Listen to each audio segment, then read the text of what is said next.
900 euro. Come fa? I salti mortali. La situazione per noi pensionati è molto grave e non da adesso. Riesce ad arrivare a fine mese? Problema. Appena appena. A sentire i pensionati che hanno affollato la sala del Teatro Toniolo di Mestre, le risposte sono sempre le stesse.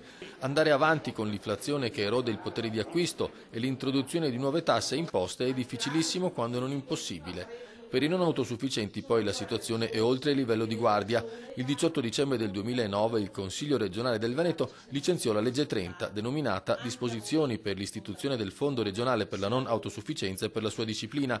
I sindacati dei pensionati accusano la Regione di non aver mai dato seguito a quelle disposizioni e ora di aver effettuato un ulteriore taglio di 126 milioni al Fondo per la non autosufficienza.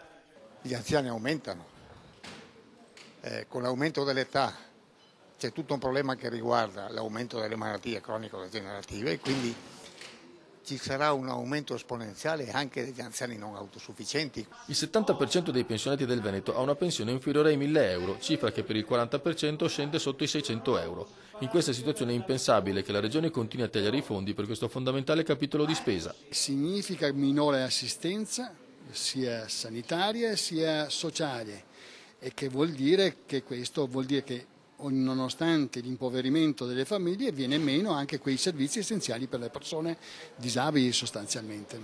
Circa 200.000 in Veneto le persone non autosufficienti. Per chi non ha una famiglia alle spalle che funzioni da ammortizzatore sociale le cose sono ancora più complicate. Sicuramente quelli che stanno peggio sono quelli che non hanno una rete familiare e tenendo conto che le famiglie in questi anni si sono fortemente trasformate, cioè il bisogno si allarga e i servizi diminuiscono, questo è il grave dramma.